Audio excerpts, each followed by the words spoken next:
I think in the tournament for me, like, and for some of the other girls, like, we were tired towards the end because we were put in a hotel in Morocco that didn't have a gym.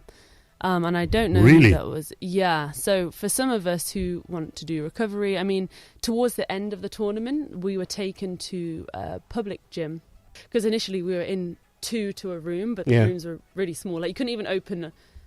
Like, if myself and my roommate were to open our suitcases, we wouldn't have been able to, like, move. Like, there was no room to open our suitcases in this room. So in the end, they did allow us to have a room to ourselves, like, each, which definitely helped. But this is Sports Zone on Lagos Talks 91.3. You know, it's not every day that you have an original superhero in the studio. Today we have one, and it's a pleasure and an honor to have her with us today. Now, if I were to ask you to make one guess as to who is live with us right here on Sports Zone, what would you say? I can give you a clue, yeah? She's a member of the Super Falcons. She's a member of the Super Falcons. Past or present? Present. I said superhero. How many Super Falcons you know are superheroes? This one's a superhero. I beg ring bell for her first. The superhero. We'll just Yeah? be in the studio. Superhero. So one guess. One guess. Can I give a clue? Shagun, you will spoil it. If I give a clue, You will spoil it. Okay. Because I know you. you don't be waiting. Meanwhile, my special wish for you is Happy New Month. Yes. That's Oh, please. Yes. Oh, please, Shagun. Please. So one guess. Can you? Yeah? You? Yeah, you. I'm talking to you. Yes. No. No, it's not, Abiola. No, it's not. One more try. She's One very more popular. try. Let's give up them a clue now. Okay. You give a clue. It's easy to tell. Yeah, It's but they're easy. never going to get it. Okay, she's a member of the back line of the Super Falcons. That narrows it down. She's a member of the back line. Somebody says Esther Okoronkwo. And she's not a Somebody member says of the back Alozie. Yes. Somebody got it. Yes. Who? Somebody got Ademola from Shasha. Yes, you're absolutely correct. Ashleigh Plumpter is in the studio. house. Yes. She's in the house. She's right here. Ashleigh Plumpter's here with her father, Tim Plumpter. Is that Tim? Is it Plumpter or Plumtree? Because a lot of people make that mistake. Plumpter, like centre. Plumpter. Yeah. Yeah. Yes. So, yeah. Plumpter. So now you know. Yeah, now we know. Yeah. Good morning, Ashleigh. How are you? good morning. I'm good. I'm just surviving off a week of very little sleep, but I'm surviving and thriving, I guess. on the sheer adrenaline of... Right. It was this time last week, was it? Okay, Saturday. Yeah, it's almost a week today. But you didn't bring your gold medal. Why? I do have it. You did? I do have it. Where is it? Wait, please, I've never seen now. it. Okay, If you've got it, flaunt it.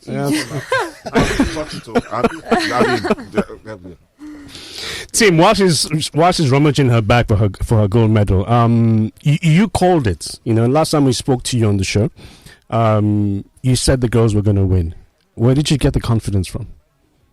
I've been watching Ashleigh's football games since she was 4 years old. So you see you build up a pattern of the play, and over those years, from when she was 4 years old to 27, that's a lot of games. And so the experience of where the players, who they play for, their football exposure in their clubs, I just knew that we should be, successful. So that's why it was a massive shock when they did go down. Ashleigh, integration into the Super Falcons, was it easy for you?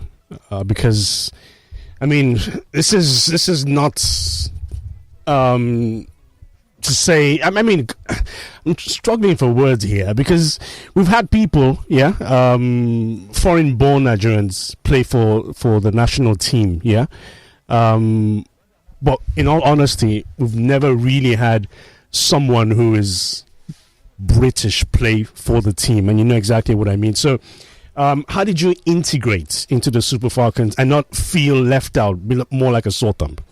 Yeah, I mean, my first camp was in 2021, and it was just like a friendly camp in Austria. And I somewhat knew one girl who was on the team at the time.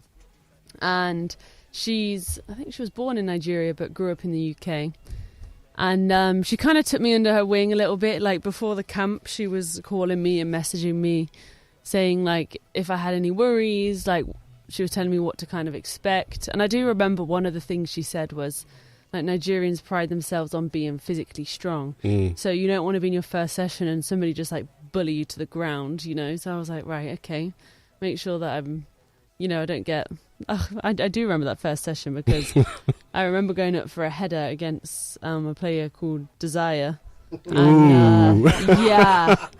And I was like, gosh, even when I saw her, I was like, I don't even want to get into any physical battles with her. But I kind of like bounced off her and didn't fall to the floor. So I was like, you know what, I've got this. And then, yeah, on that camp, obviously people didn't really know what to expect with me at first. I think for them it was a rarity. They were obviously questioning like, so how are you Nigerian, blah, blah, blah. And I normally, when I get that question, I just show them a picture of my dad. And they're like, oh, okay. But yeah, honestly, all the girls were so welcoming. I think in that camp we had to do like an initiation. So we had to like dance or sing. And I danced to like a traditional, like I danced to one British song and one Nigerian song. So it was, and I completely made a fool of myself. But all the girls, like when I finished, all turned around and all the girls were like laughing and on the floor laughing. So I was like, you know what, at this point, that was like the icebreaker. Yeah, you know? So yeah. once that happened, they were like, okay, you're one of us. And one of the older girls, she said like, you know, like you've come into this camp, it's not like an easy decision, and we'll put our arm around you and support you with whatever you need. So actually, can I just ask, having played for England in the 20s, yes, how much of a wrench was it? Like, say, okay, I'm not going to go with the Lionesses, and I've followed the Super Falcons. What informed your decision? You know, you've already told us what it was like coming to the camp and all, but you know, Right. why did you decide to follow that path? Yeah, I mean, I was playing with the England youth age groups from, I started around 12 with like regional camps, right? And then I was in every youth age group with England. And then it was after we won, it was like COVID time, and I won the championship with Leicester. And that was like my aim. When I signed professionally, I was like, I want to win the championship, get my local hometown team promoted with to the top league in the UK. And then I kind of sat there in COVID. I was like, okay, well, what's next? Like, because I always say that for me, football is not, it's more of a reflection of what I care about rather than it just being a football decision solely. And during COVID, obviously, we all had so much time, and I spent a lot of time with my sister, who's 15 now. Yeah, she's a whiz of a sports person herself. Well, she's more of a musician, to be honest. Okay. I mean, like she did play a bit of basketball, but she's I remember when I was that age, like very tall, but like can't really control her limbs very well, bless her. But she's definitely more, I went the sports route and she went the music route. Okay. But yeah, she spoke to me a lot about some of her experiences in school. She's darker skinned than me and has more textured hair than me, and she had a lot of struggles in school. Okay. And we grew up in even now we still live there in a small village. And I think she was one of two black mixed race kids in the class. So she spoke to me about all those experiences, and for me, like obviously most people just and they assume weren't necessarily positive. No, not at all. So for me, people only knew I was Nigerian when they saw my dad. They just assumed that I was British when I grew up. Mm-hmm. So I never had any of those issues, and I felt like it was hard to, like, as an older sister, you want to be able to say, "Oh, I understand," but I didn't. Well, you never went through that. Exactly. So I said to myself, like, it's important for us to learn about our heritage, and the best way for me to do that really is absorbing myself into the Nigerian women's national team, learning about some of the girls on my team, part of our identity, being able to come to Nigeria when I'd never been before. And I think, I don't know if she necessarily feels it now, but I think as she gets older, she might understand like why I made the decision that I did, because it was more of a journey for me to understand her experiences, but also for us to become closer, because I put myself in a position to learn for the sake of our connection, if that makes sense. So yeah, and I mean, initially it was definitely sparked by her, but it's allowed my dad to get in touch with his heritage as well, because Dad he only came to Nigeria once, right, growing up. So it's been a journey for all of us. And now even like other girls I used to coach back in the UK, who come from mixed race backgrounds, I speak to them, and even their parents, and they say like how much my story resonates with them. So it's definitely gone, it's had a bigger impact than what I realised, but that was the sole purpose of me making this decision in the first place. Absolutely brilliant. Do you have any idea what state you're from? Yeah, so I actually tried to do all this research with Dad. So Granddad was born in Ogun State in Abeokuta, right? But then he grew up in Lagos. So all our family are from Lagos State. Okay, fantastic. Yeah. Brilliant. Lagos it is. Lagos it is. Lagos. No, you grew up here doesn't mean you're from here. No, a lot of people parents from Abeokuta claim Lagos, to be honest. This is not claim, she's from Lagos. Anyway, let's talk about it. Let's talk about the football, Ashleigh. Yeah. Ask my question. Nigeria against Morocco. Pre-match, yeah? What did the coach say to you, the team? 2-0 down after the first 45 minutes. What's going on in the dressing room? How were you girls feeling? So we went into the game pretty defensive, like out of possession. And I don't think that served any of us very well, to be honest. I mean, a lot of us, I think one thing about our team is like the energy of our team and the performances of individuals. They all it has a domino effect on everybody else. Like even when people ask me about like my individual performances, I do always say like it's a reflection of the players that I'm around, because when you're around good players, they make you play better. Yeah. And yeah, we went into the Morocco game and we were pretty defensive straight away, and we were all kind of just like, normally we're so good at being like pressing, suffocating teams, and when we were dropping off we were all kind of on different pages, so it had a knock-on effect on everyone. I mean, for me the first half was a struggle, because I was trying to figure out like, do I get tight, do I drop off? And then sometimes when you're in that situation and you're half and half, you're not really doing anything very effectively. So we went in at half time and we all knew that we were making like mistakes that we don't normally do, and we couldn't really get any fluidity in possession either. We went in at half time and everybody, like there was a lot of emotion. Some people were just sitting there that was kind of me, like I was just sitting there myself trying to be like, right, what do I need to do in the second half? Some people were, like some of the subs were having conversations with people.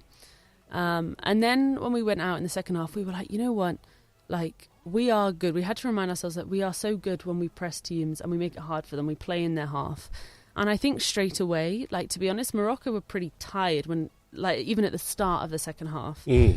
So we were higher up the pitch. We were winning the ball back higher up the pitch. I think at some point in the second half as well, we changed into having just like one holding mid instead of two. So we had another player higher up to be able to win the ball back. And for me personally, like my game completely changed in the second half, where I was just reminding myself, like, Ash, you're better when you're tight to players. You're not allowing them to turn. You're not allowing them to run at you. And I was just like, why am I not doing that? Like, even if the coach has a certain game plan, it doesn't mean it has to change like what I'm good at.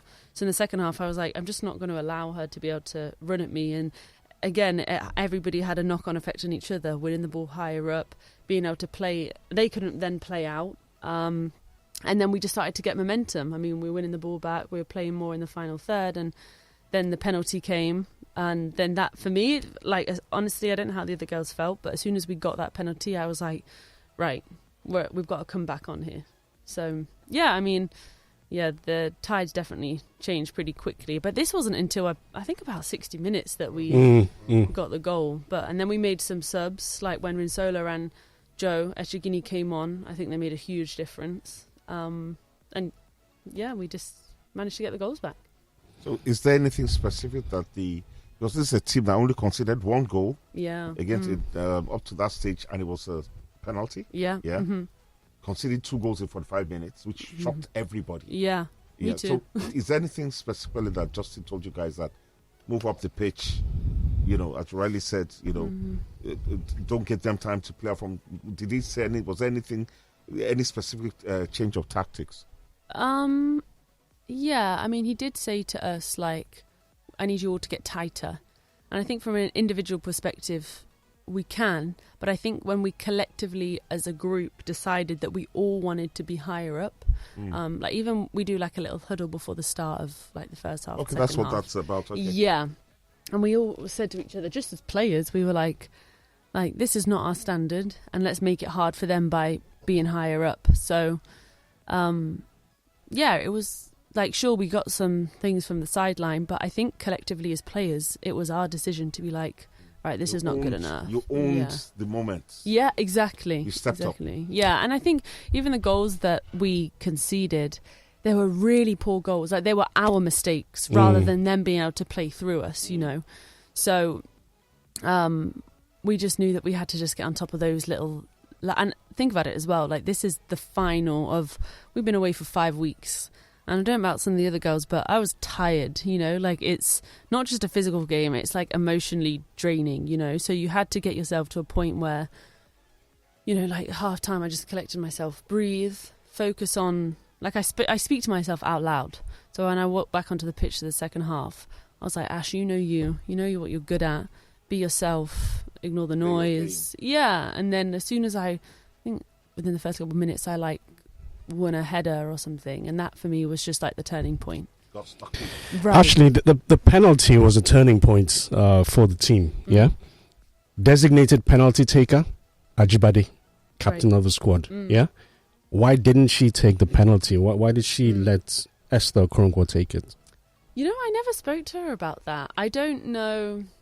Yeah, I don't know, to be honest, because Rash is pretty confident with penalties, but I'm assuming in that moment, like, Esther's a very, very confident player. You can tell how she plays, So it might have just been a conversation where they were like, do you want to take it? And Esther was just like, I'll do it. I actually don't know, but I imagine it to be that way. Okay.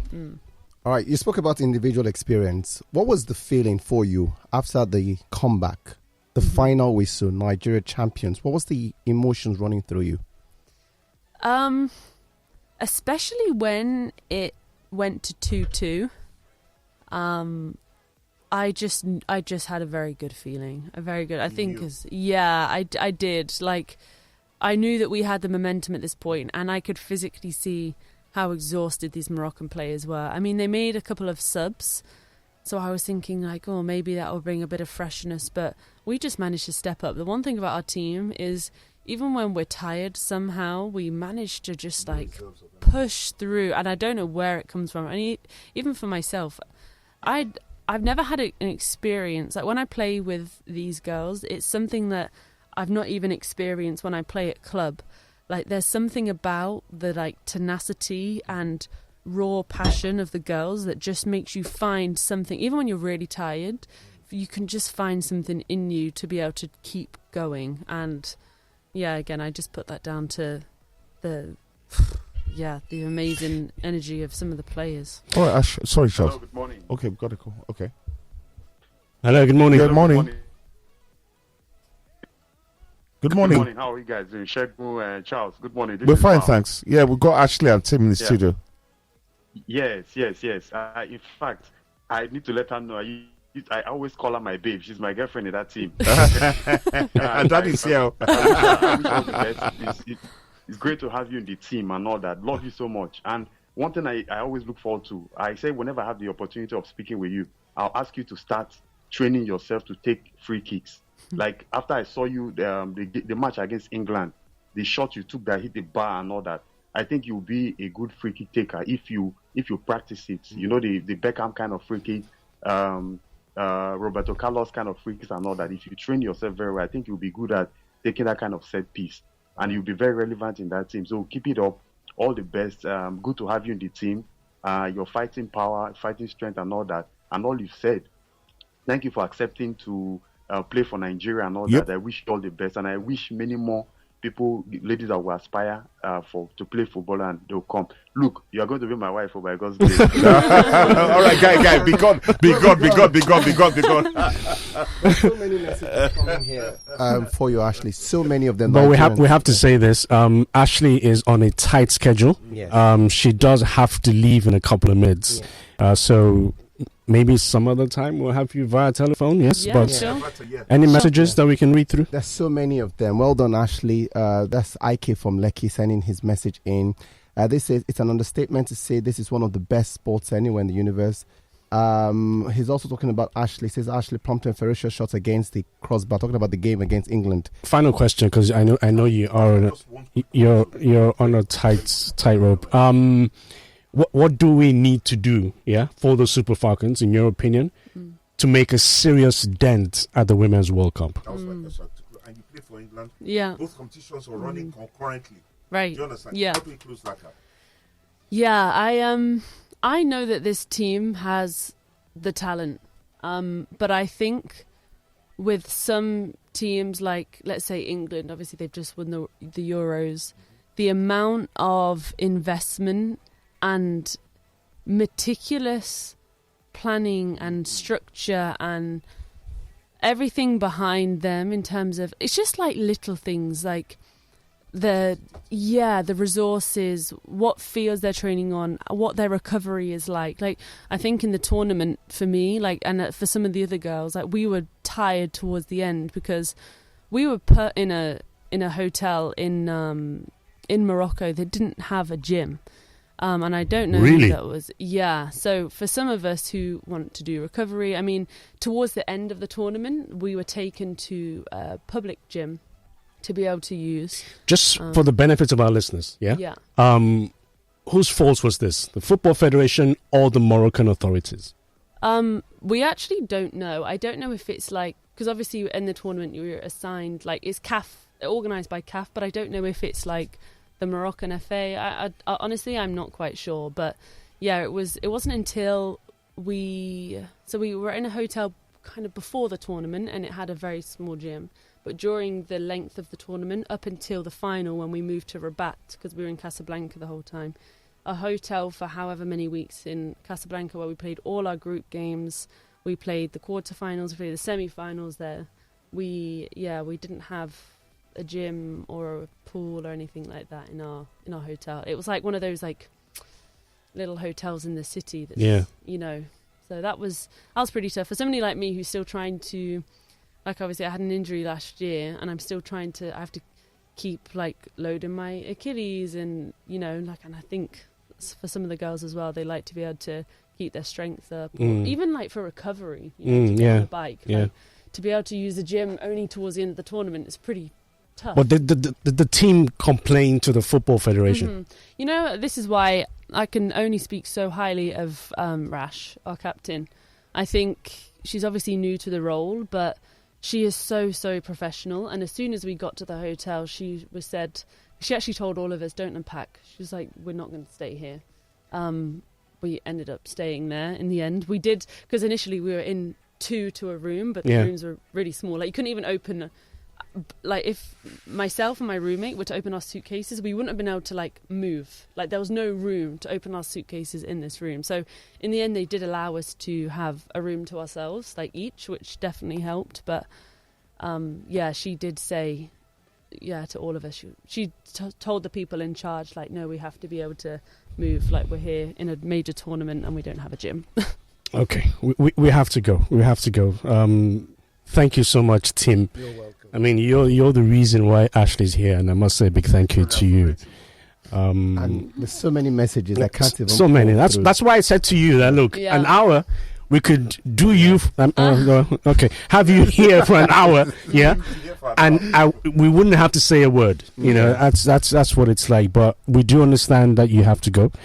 Want to thank you. Thank you so much for being. Should we ask the final question, or should we?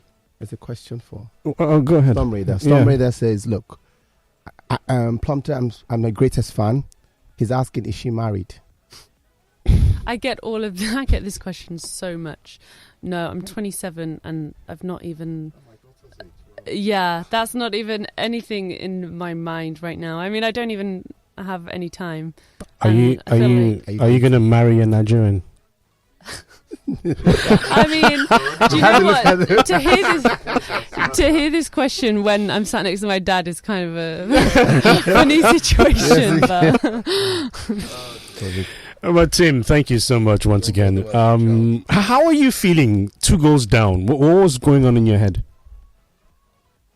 I was shocked, and I get a feeling with all of Ashleigh's games, I can sort of sense the outcome. But truth be known, yeah, I was thinking it's slipping away, and I really didn't want it to slip away because it would really haunt Ashleigh for the rest of the day, and should be playing it over. But it's too late. You have to grasp that moment and seize that moment, and thank goodness, I just heard my wife shouting downstairs. I flew down and says, "You're joking me." I went back up the stairs. They did it again, and that was it. It was even Dad counted us off at half time. He had the Nigerian flag outside the window, and he said that at half time he pulled it back inside the house. Thank you so much. Thank you so much. Thank you. Thank you.